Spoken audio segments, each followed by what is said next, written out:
I'm Cindy Lauper. My psoriasis was all over, even on my scalp, which may mean 4 times the risk for psoriatic arthritis. But Cosentyx works on both. Cosentyx secukinumab is prescribed for adults with moderate to severe plaque psoriasis 300 milligram dose and adults with active psoriatic arthritis 150 milligram dose. Don't use if you're allergic to Cosentyx. Before starting, get checked for TB, serious allergic reactions, severe skin reactions that look like eczema, and an increased risk of infections, some fatal, have occurred. Cosentyx may lower ability to fight infections, so tell your doctor if you have an infection or symptoms like fevers, sweats, chills, muscle aches, or cough, had a vaccine or plan to, or if IBD symptoms develop or worsen. Learn more at Cosentyx.com or 1-844-COSENTYX. Ask your doctor about Cosentyx. On this episode of Plant Killers, we'll explore one nation's most notorious fruit and vegetable killer, bad dirt. What makes bad dirt so bad? The answer? The ingredients. But fear not, true crime enthusiasts. This story has a happy ending. New Miracle-Gro organic raised bed and garden soil. It's made with quality organic ingredients from upcycled green waste like compost and aged bark. Unlike the other guys who can't say the same. Looks like bad dirt's murdering days are over, thanks to Miracle-Gro. Join us next time on Plant Killers. Oh my god. Oh my god. Oh my god, chills. Here we go. Here we go. Here we go again. It's episode 30. Fish don't fry in the kitchen. Beans don't burn on the grill. That's right. Yeah. It took a whole lot of trying just to get up that hill. Now we're up in the building. Oh my god. I'm kidding. I was like, I can't believe you remember all the words. I don't know why. It was the first thing that came to my head. As if we're in the big leagues, we are not. I wish. Oh my god, that was so good. Hey everyone, I'm Rachel. That's Rebecca. We're identical twins who love true crime. We rap. We love true crime. We love a plot twist and hate people. We do. I am telling my story today. Rachel, Rebecca will be listening. Are you on the right Wi-Fi this time? Last time Rebecca's Wi-Fi got a little dicey towards the end. No. Yes, I did. Did you check with your IT guy? Yes, I did. And I'm sleeping with him, so I trust him. I'm just kidding. He hates being called an IT guy. He is not an IT slut. guy. You're a slut. Does Barrett know? Y'all, that is her husband. He hates being called an IT guy. He's just good at tech stuff. I know, but people think he's actually in IT, where it's like, no, he's in home automation, guys. And he's not going to fix your computer problem, which a lot of people think he is. Hey, will you fix my Wi-Fi? He's like, are you fucking kidding me? Oh, well, I'm one of those people now. Sorry, Barrett. It's okay. Sorry, B. Big week in, well, not big week, but I was going to say big week in true crime. Boy in the Box has been named. We knew that they identified him. I think we may have even talked about it in the last episode. I can't remember. But now we have an actual name. Joseph Augustus Zarelli. Yeah. Oh, the oldest case, one of the oldest cases in Philadelphia. Obviously, 65 years. He was found in 1957. They knew back then that he was between the ages of 3 and 7, but they never knew who he was, so they couldn't confirm that. But they do have his birth certificate now, and he was freshly 4 years old. He had turned 4 in January, and he was murdered in February. Ugh. And that makes me so ill. But I have so many questions, and they won't identify like really who the living relatives are. He does have siblings who are still alive. Mm-hmm. Both of his parents are dead. But I'm assuming, I'm sorry to spread rumors, but again, this was in the 50s. I'm assuming the parents did it because he was never reported missing. Right. And he was very malnourished. And I'm like, you're only malnourished. You're 3 years old, 4 years old. You're only malnourished if your parents don't feed you. I'm sorry. Right. You're not like living on the streets. Right. That makes me so sad. I know. Well, I'm so glad that he can finally rest in peace with a tombstone that says his actual name and not, what did it say? America's Unknown Child. Oh. No, it's heartbreaking. And he was a cutie. Oh my God, so cute. That is baffling that he was never reported missing. Yeah, I wonder what his siblings say. I hope they do like an interview, something. Come on. The police wouldn't even say what their reaction was. I know. Like they're keeping it real close to the chest. So that's sketchy. But I'm glad that little boy can rest now. Rest in peace, Joseph. Oh, so cute. You're such an adorable, sweet baby angel.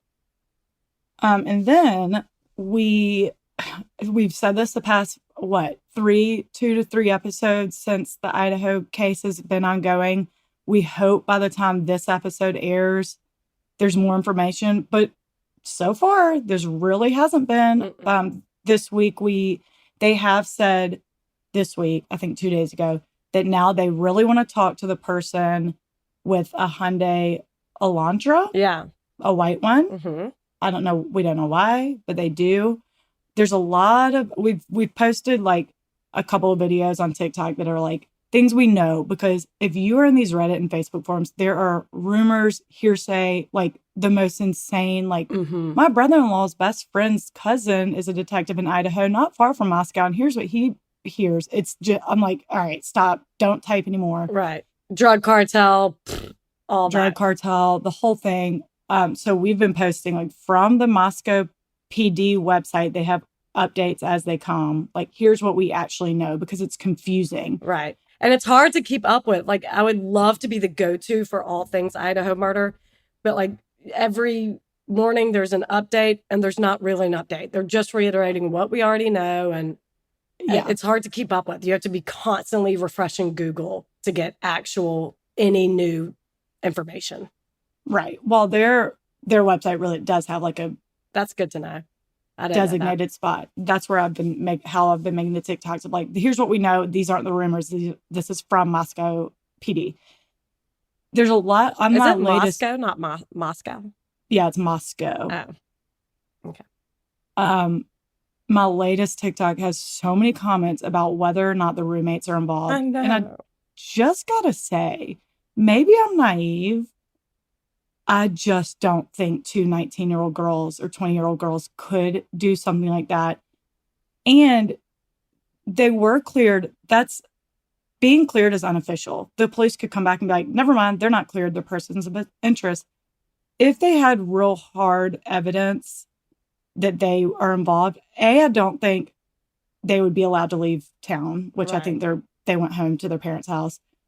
I'm sure they luminoled the shit out of the entire house. And like, if those girls stabbed their entire house to death, there would be blood in their bathrooms, in their rooms. I don't know. I just don't. I would be shocked. Never say never. My tail will be so far in between my legs if they are involved. But I don't think they could have spoken to police only a couple hours later with like no wounds on their hands, like no marks. Like someone has posted a picture of one hand that's fine and one hand after using a knife for like hunting or something, and their hand is so red.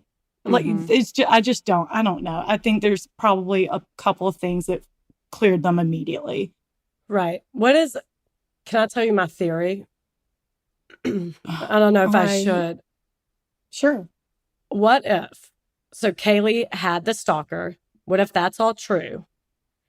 That stalker happened to be a Sigma Chi with Ethan, and Xana and Ethan knew about how weirdly obsessed this guy was, and was what if he was at that Sigma Chi party and they're like, dude, you need to back off Kaylee. She's scared of you. Leave her alone. And this guy got all fucked up and was like, screw you. You'll see. I'm going to get her tonight, or said something really fucked up, and he followed through with it.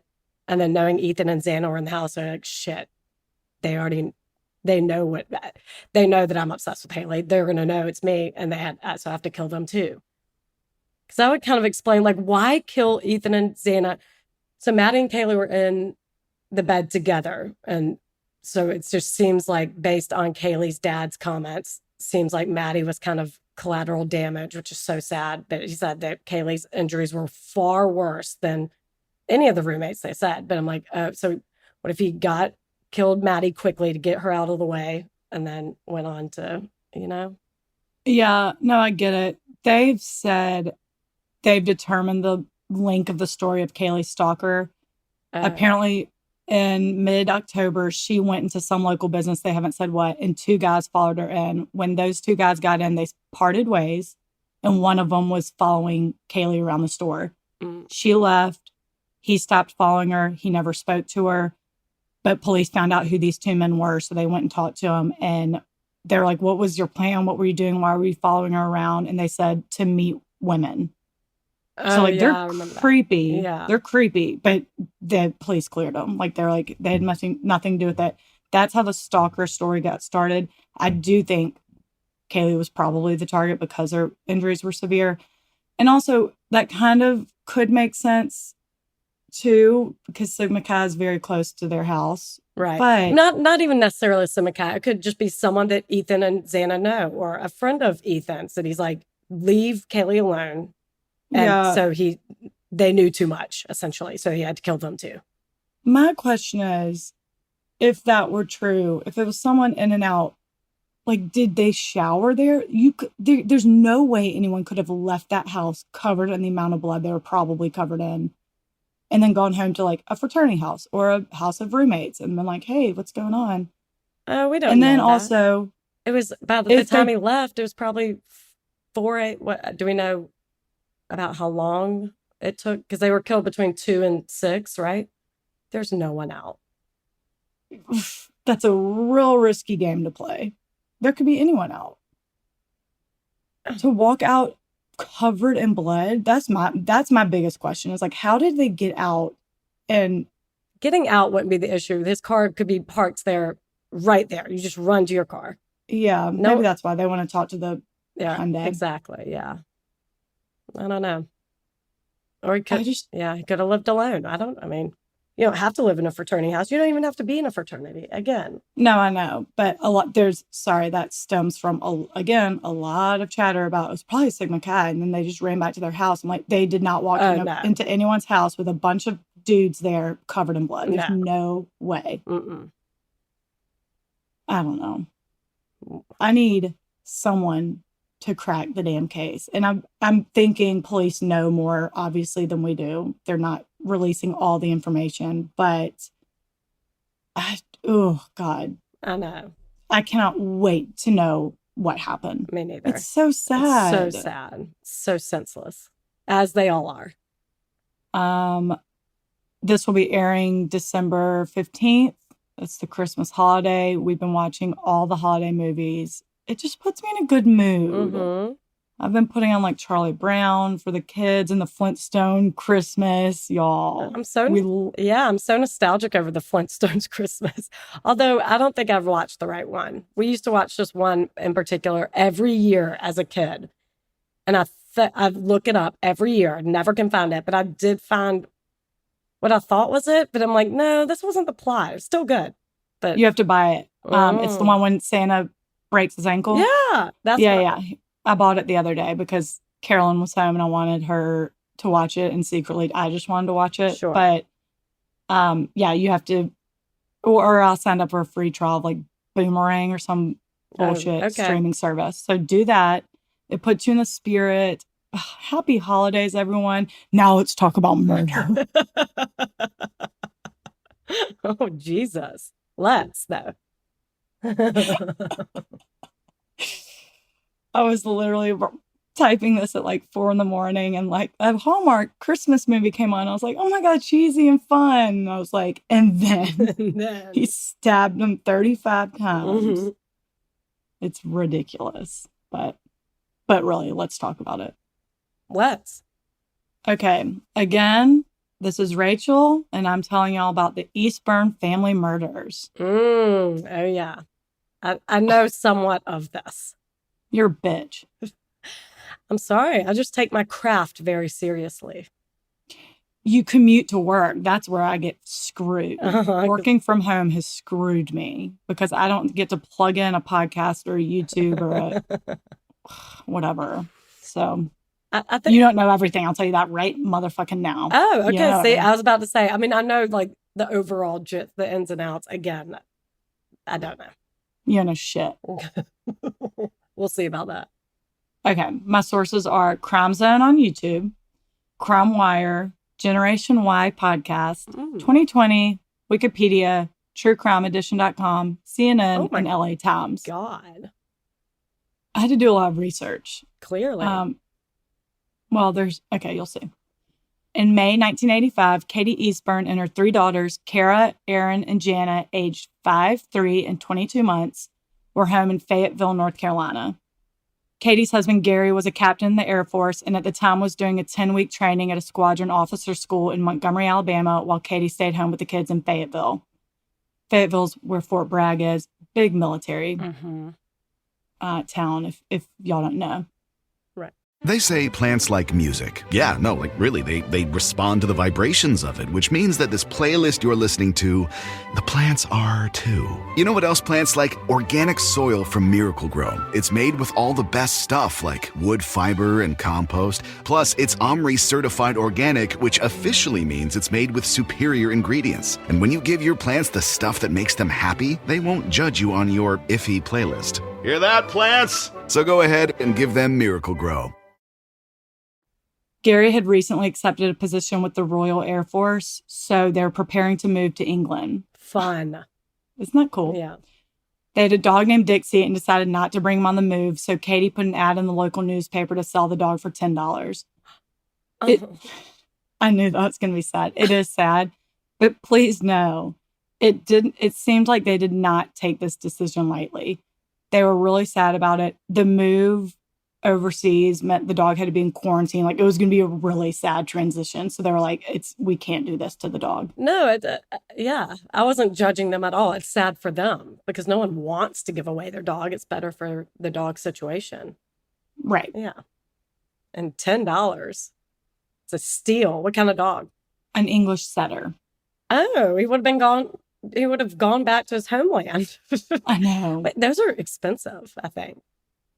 I don't know anything. I don't know nothing about nothing. Yeah, I don't really either. Okay, well. But I do think I think that's a very good breed. Yeah. I don't know. Yeah. So the ad goes out in the newspaper, English setter, Dixie, for sale for $10. Tim Hennis, a 27-year-old Army sergeant based at Fort Bragg, responds to the ad, and on May 7th, he came to get the dog. On May 11th, before you ask, I just could feel this coming.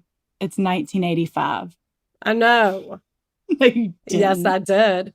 I knew that. Otherwise, I would have been like, $10? No, I knew it was in the 80s, and $10 is $175 now.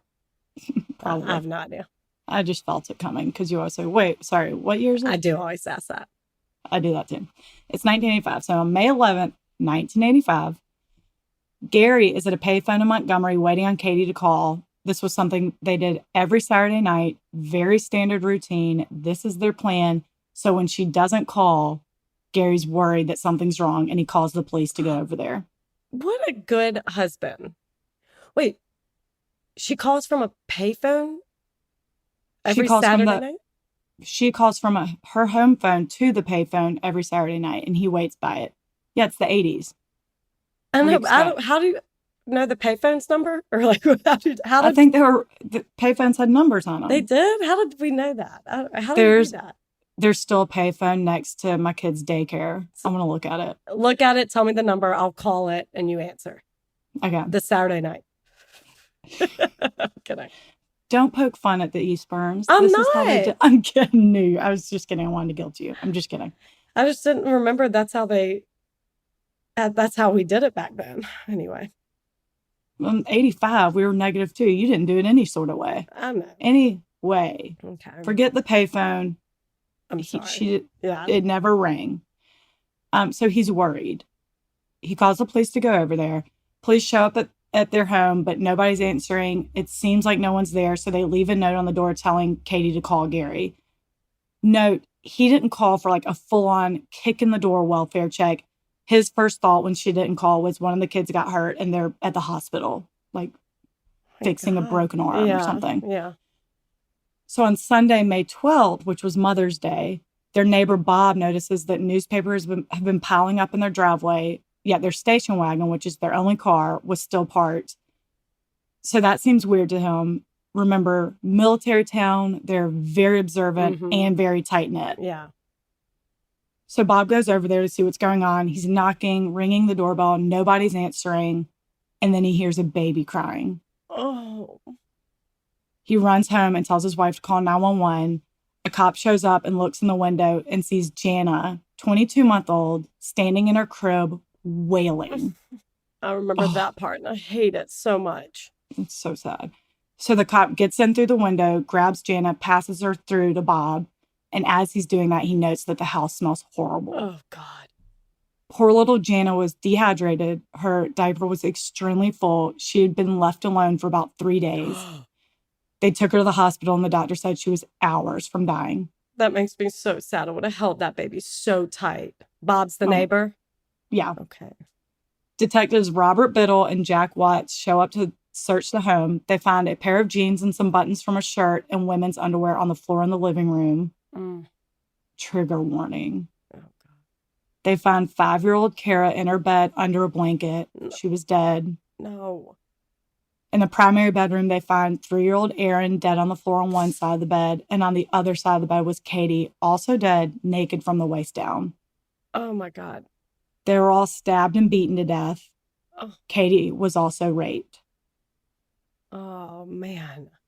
They call Gary Eastburn, and they don't want to tell him over the phone, so they only tell him there's been a death and he needs to get home. Oh, my God.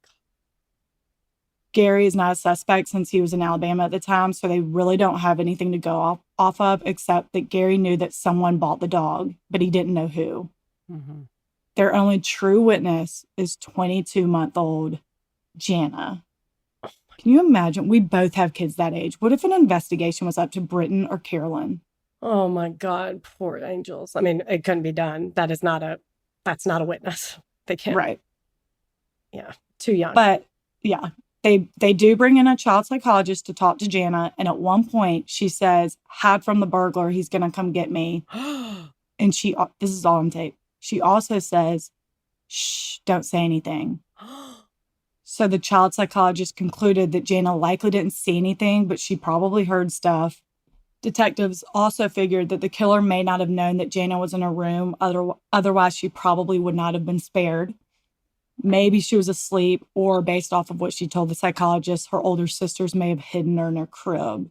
Oh, my God. Hidden her in crib. She was probably, during the night? She's probably already in her crib. Yeah, we don't know. Okay. Yeah, I figured that too, but she said, "Hide from the burglar, he's going to come get me," and then shh, don't say anything. Yeah, maybe she slept with her mom that night or something. Yeah, and then the older girls took care of her. It's just like, God. Really hurts. So they have some evidence. They found fingerprints, hair, both head and pubic. There were shoe prints, and they did luminol and found blood all over the walls. It appeared the person who did this attempted to clean up. The next day, a witness comes forward. Patrick Cohn contacts police and says he was walking by the Eastburns' home around 3:30 a.m. Friday, May 10th. He lived in the neighborhood and walked to work every morning, and he was a janitor, so he had to be there uber early. So this is not unusual that he was walking at 3:30 in the morning. He said he saw a tall white man with blonde hair, wide nose, and mustache leaving the Eastburns' home with a bag. The man even spoke to Patrick, saying, "Getting an early start this morning." He was wearing a beanie, jeans, a black members-only jacket, and was getting into a white Chevy Chevette. Wow. Patrick really took a notice to this man. Wide nose. Golly, how big was this guy's nose if he noticed it at 3 a.m.? I know. I kind of don't see it. But I know. Very well. It was 3:30 a.m. He probably never sees anyone out. So it just he's the only person to notice. Yeah. So police drew up a sketch based off of this. Detectives then have Gary walk through the house with them to see if anything's missing.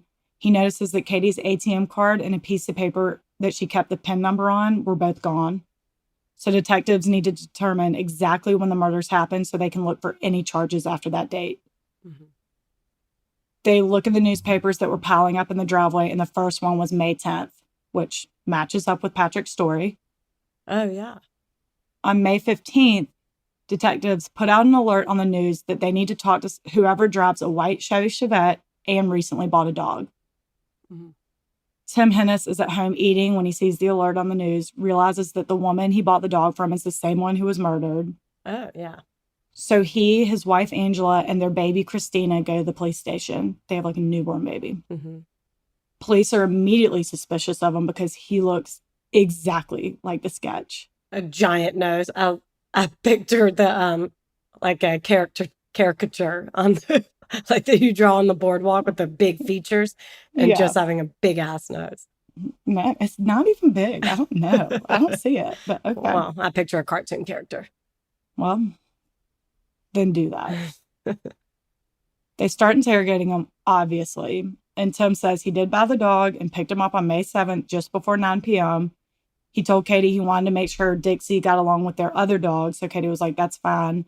And she watched him drive away with Dixie from her front porch. He was like, easy breezy exchange. Yeah. He didn't even know Katie's name and didn't return to the home after that. On May 9th, Katie called him to see how the dogs were getting along. And Tim said, great. So it was just a done deal. Oh, good. Tim's being very cooperative. He gives them hair, blood, and saliva samples. He also gives fingerprints, palm prints, and he's at the police station for 7 hours for questioning before they let him leave. Oh, geez. Okay. After that, they bring Patrick Cohn to the station for a photo lineup. Patrick immediately picks out Tim and says it's definitely him because he remembers his wide nose. I'm telling you, I don't see it. They also ask him to pick out his car, and again, he immediately picks the right one. So they get a warrant and arrest Tim. Mm. After that, other people start coming forward saying they saw a white Chevette at the Eastburn's home on May 9th, and things really don't look good for Tim. But he was picking up a dog. Yeah, you saw it. Because no, he picked him up on the 7th. Oh, that's right. Okay. Why would he be there on the 9th? Weren't Chevettes just like all the rage in the 80s? Don't know. Everyone had one. Well, okay, we'll see. Yeah. Things really aren't looking good for Tim, though. Yeah. Here are a few more things they discover. There are 2 withdrawals from Katie's ATM card of $150 each, which was the maximum withdrawal amount. Coincidentally, Tim's rent was due the following week, and his rent was, guess, $300. Just about $300. They then learned from neighbors that the weekend of the murders, Tim was burning contents in a 50-gallon barrel in his backyard. Oh, Tim. They don't know what he was burning. They also discovered that he not only had a members-only jacket, but he took it to the dry cleaner on May 10th. Oh, Tim. However, they talked to the dry cleaner, and he said it was a very general cleaning. Had there been blood, it would have been a very different cleaning process, and it wasn't. Yeah. Oh, and also, I would have contacted the police had there been copious amounts of blood. Copious amounts of blood. You could take that shit off. Take shit off. Take your jacket off. Stab. Put the jacket back on. Yeah. Or carry it true. out. You know. Yeah, that's true. They're very glued to the fact that he 100% was wearing this jacket. I'm like, you don't know shit. Lastly, they tracked down a woman who used the same ATM 3 minutes after the withdrawals from Kate's card. And she said she did notice a tall white man with blonde hair wearing camo pants getting into a light-colored car. She didn't know what kind it was. She also did a photo lineup and immediately picked him. Oh, Tim, it's not good. It's not good. Really stacked against Tim. Uh-huh. Tim's going to trial. Uh-huh.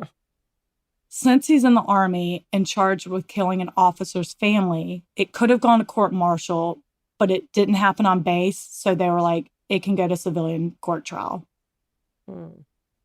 This is why I have so many sources. Yeah, I bet. So I was like, wait a minute. It's a whole complicated thing, this process that we live in. Oh my God. Military versus civilian. Uh-huh. Holy shit. Yeah. Anyway, so let me know if you have questions, but that's what happened. It goes to civilian court trial. It could have gone to court-martial. Either way. All of my questions would be probably so stupid. Well, then let's leave them out. Anyway, before trial starts, Tim is offered a plea bargain. 2 counts of second-degree murder with a likely penalty of 2 consecutive life sentences, but no death penalty. Tim says absolutely not. He's not pleading guilty to something he did not do. Why 2 counts? There weren't 3? They didn't explain that. I'm guessing for the kids. Yeah. But which is bullshit for Kate. But if he's in 2 consecutive life sentences, I think I don't know. Yeah. They didn't go into that. I'm guessing for the kids. The prosecution, again, has a pretty stacked case. I'd say so. Focusing on the fact that 2 witnesses immediately pointed him out. The members-only jacket going to the dry cleaner, the 2 $150 charges at the ATM, and the fact that he lied about where he was the night of the murders. Oh. Mm-hmm. Tim told police that he took his wife and daughter to his in-laws' house and then went straight home. However, his ex-girlfriend came forward and said, no, he came over to her house that night hoping to hook up, but she rejected him, so he left. The prosecution's theory is now that he left her house looking for sex, remembered the very attractive mom of 3, Katie, who was home alone because her husband was at a training in Alabama, and when she rejected him, he snapped. As they're making this case at trial, the gruesome crime scene photos are being projected over Tim, and they're oftentimes referring to him as the baby killer. Oh, my God. Oh, that's controversial, huh? Yep. Yeah, can't do that in trial. The defense focused on the fact that none of the physical evidence could be linked to Tim. The fingerprints did not match. Oh. The palm prints did not match him. There was blood on a towel in the house that didn't match his blood type. It was 1985, so there's no DNA, so they could just tell blood type. Yeah. But it was a different blood type. Yeah, okay. That's essentially all the defense had, and compared to the prosecution, it wasn't enough because Tim Hennis was found guilty of 3 counts of first-degree murder and 1 count of rape, and he was sentenced to death. Whoa, it is all pretty circumstantial, right? And, like, you get on blind rage because you wanted to have sex that night or whatever. Do you kill kids because of that? I know. I wonder what happened. I know. Well, we'll talk about all that at the end. Okay. I do not like that he's a cheater. Well, no one does. No one does. She has a newborn baby she's taken care of. She doesn't need her husband cheating on her. Listen, while in prison, Tim and the sheriff's office both get a letter in the mail that says, "Dear Mr. Hennis, I did the crime. I murdered the Eastburns. Sorry you're doing the time. Thanks, Mr. X." Oh my God. You scared me. I knew that, but I wanted to give you something. Thank you. Oh my God, you startled me. I was like, what? Who's behind me? Say someone's behind you. No, I just wanted to give you that, but I did know that part already. Okay, moving on. The letter was dated July 8th, 1986, which was the day he was sentenced. In 1988, after 2 years of being on death row, Tim's defense attorney appealed his case on the grounds that the images projected over Tim's head, pretty much the entire trial, greatly influenced the jury's decision, and the state Supreme Court agreed. Yeah, I mean, I do too. You can't call him a baby killer. Yeah, with the pictures of, right, gruesome crime scene photos just over his head. So they overturned the verdict, and Tim gets a new trial. The prosecution, again, focuses on their 2 witnesses, Patrick Cohn and the woman from the ATM.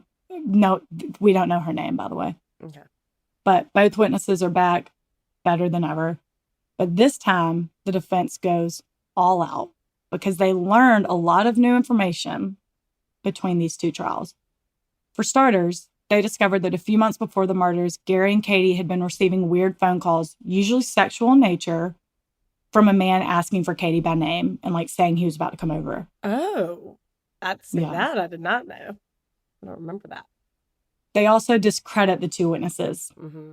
Patrick Cohn had been in a little bit of a trouble in between trials. Nothing like no gnarly crimes, but things like public intoxication. But charges against him were always dropped. So he'd brag to people that they can't arrest him because he was the star witness in the Hennis case. So he would like get arrested and be like, yeah, right, y'all need me. Oh, y'all aren't gonna like just bragging. Oh. He also said the night that he saw Tim Hennis was a very clear night. Stars were out, but it was actually overcast. Which I'm like, come on. That is not that adds nothing to the defense to me, but whatever. Yeah. Sorry, I got the weather wrong. Come on. Right. They like got a meteorologist. I'm like, that was What a waste. They are grasping at straws here. In the situation with ATM, they argued, and this was my very first thought when I read it, 3 minutes is a really long time between two ATM charges. Oh, yeah, I guess it is. Tim Hennis was likely not the man she saw in the parking lot when she was using the ATM. If he used it 3 minutes before her, he was probably gone. They then set a timer in the courtroom for 3 minutes and made everyone wait, and it's a really long time.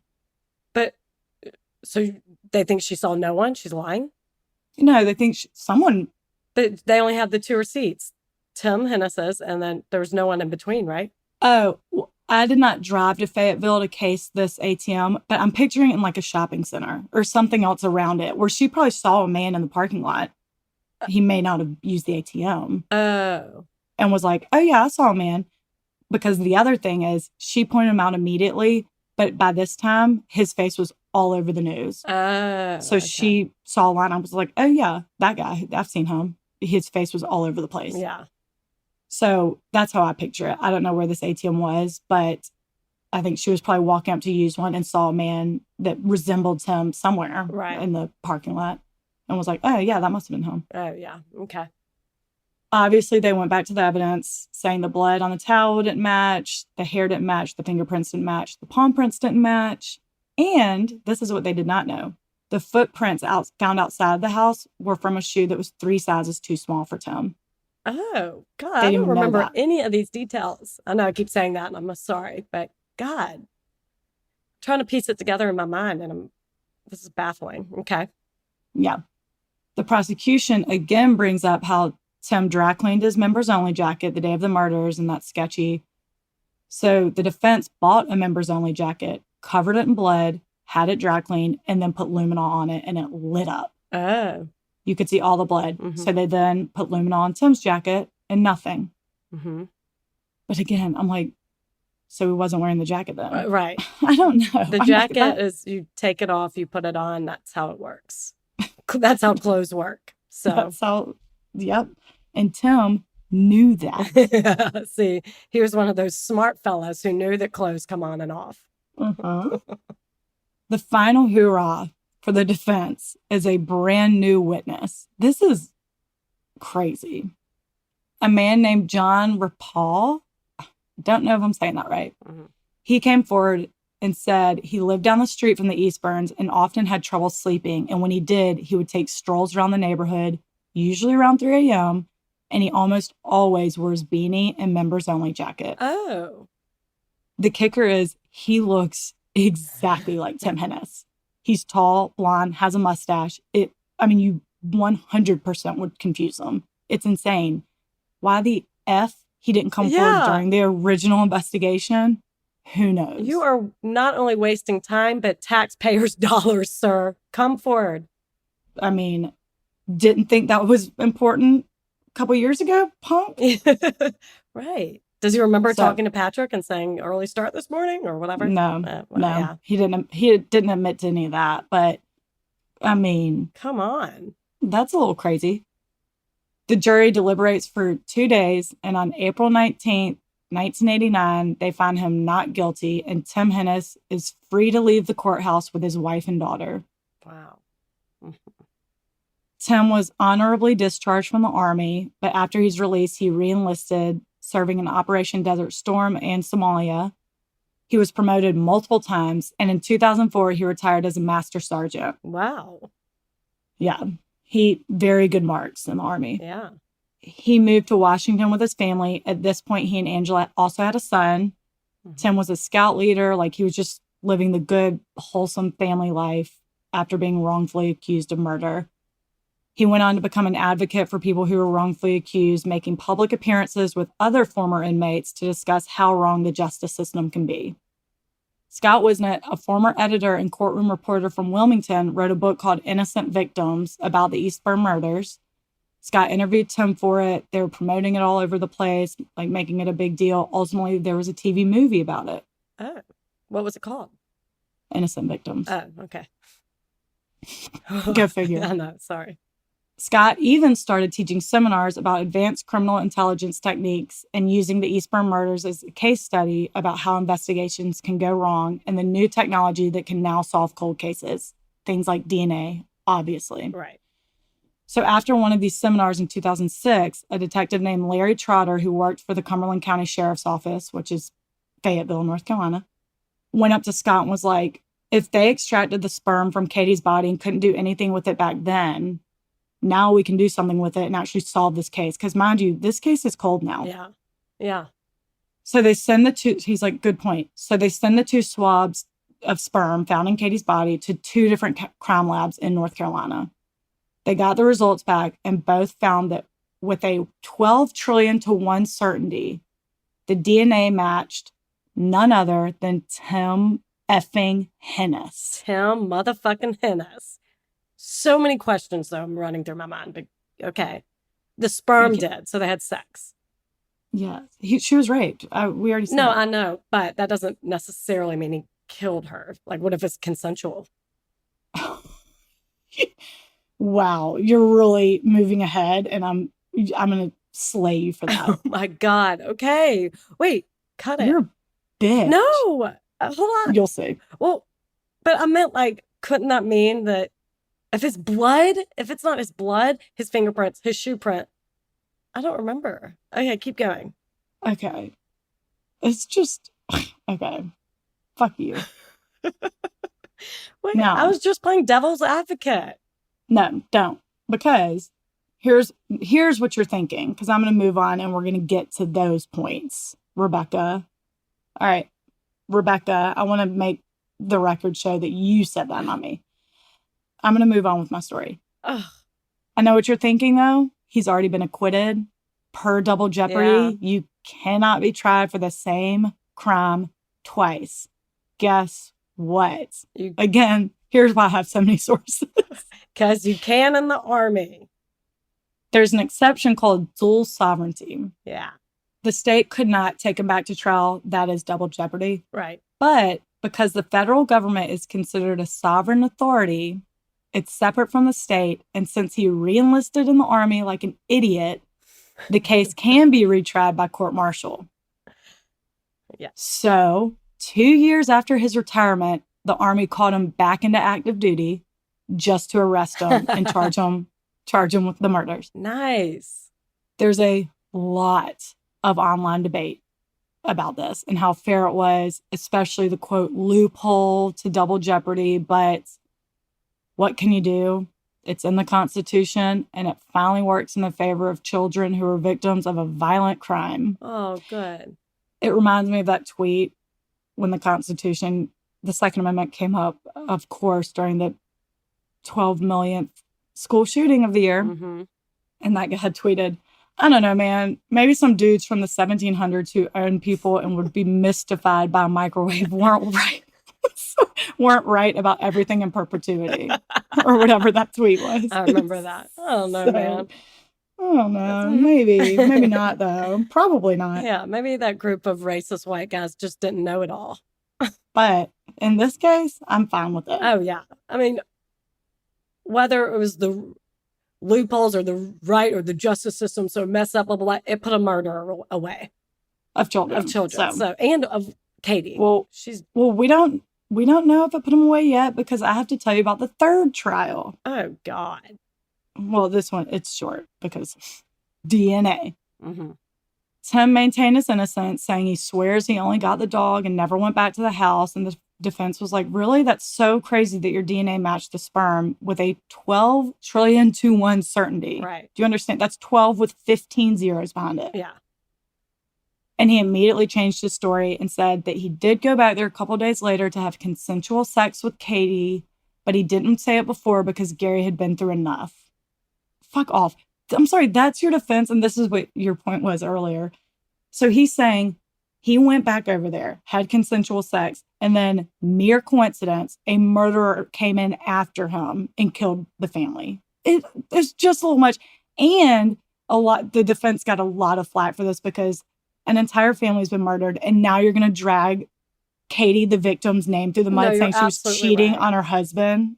screw that. You're absolutely right. I'm sorry. I was just playing the devil's advocate.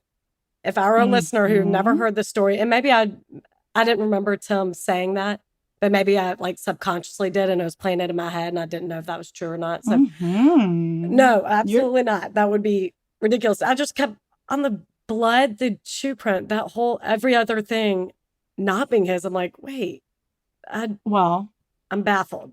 And I'm sorry. No, of course not. And of course it's him. And of course, all the things. The thing with the evidence in the house is it just wasn't Tim's. It could have been anyone's. It could have been someone from months ago. Like, people were living in the house. It could have, they just didn't know whose it was. Right. There's no timestamp on the hair found on the bed.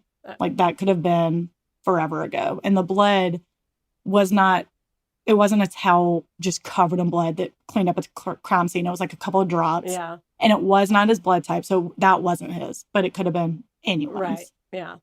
So that doesn't really discredit him. What discredits him is his DNA found in her body. Yeah. The day she was murdered. Right. Absolutely. So it places him there.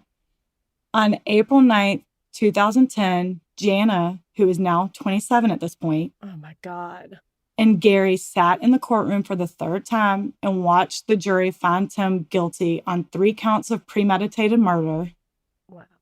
Tim Hennis is currently on death row in an Army facility in Fort Leavenworth, Kansas. His attorneys most recently tried to appeal it in February 2020, but the court said, nah, you get to stay on death row, which is where he is today. He may not end up getting executed because it has to have presidential approval. And in recent years, that usually does not happen. The U.S. military has not executed anyone from its ranks since 1961. Oh, wow. Let's hear that story. But, oh, yeah, shit. I didn't even look it up. Oh, no. But Okay. That's fine with Gary Eastburn. He says he's happy if he just spends the rest of his life in jail.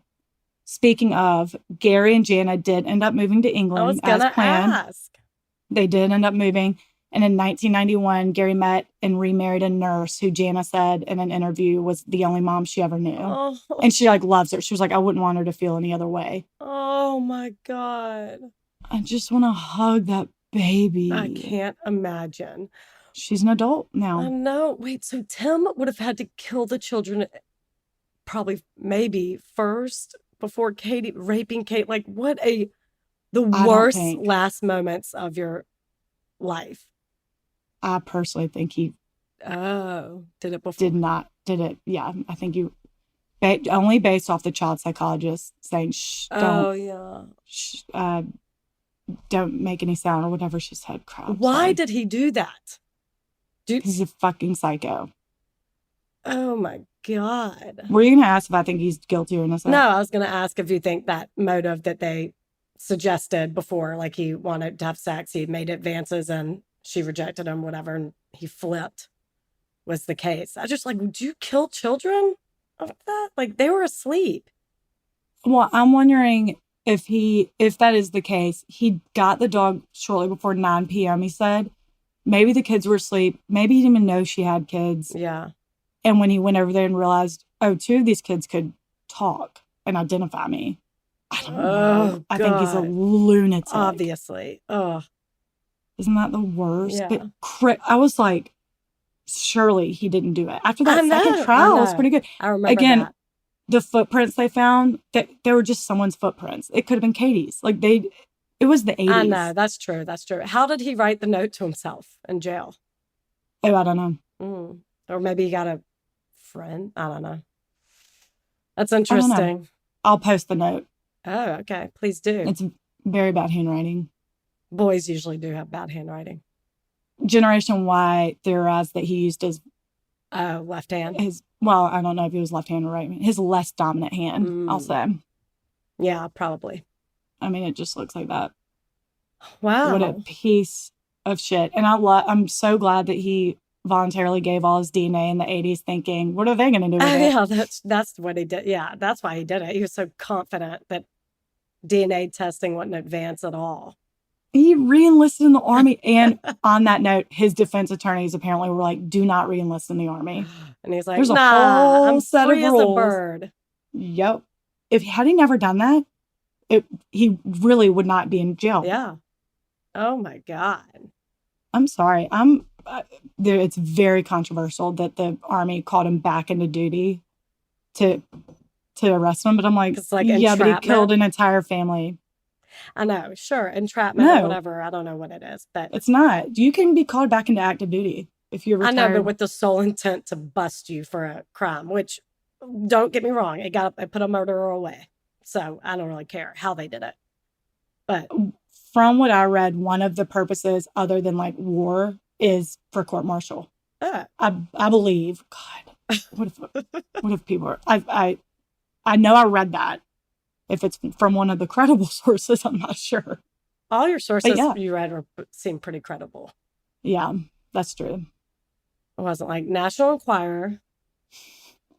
National Enquirer. The Onion. The Onion was a very helpful source. A bunch of things I typed into a Word document was one of them. That was good. That is a piece of shit right there. With that said, mine has a hint of a Army kind of military grade level of it next week. Just a very small one. I'm doing Megan Landowski, but you'll see. You don't know shit. That's what you think. And neither do you listeners, so do not Google. Ooh. Just kidding. All right. Well, thanks, y'all. Thanks, y'all. Join our Patreon. Follow us on the social medias. You know what to do. You know. Bye.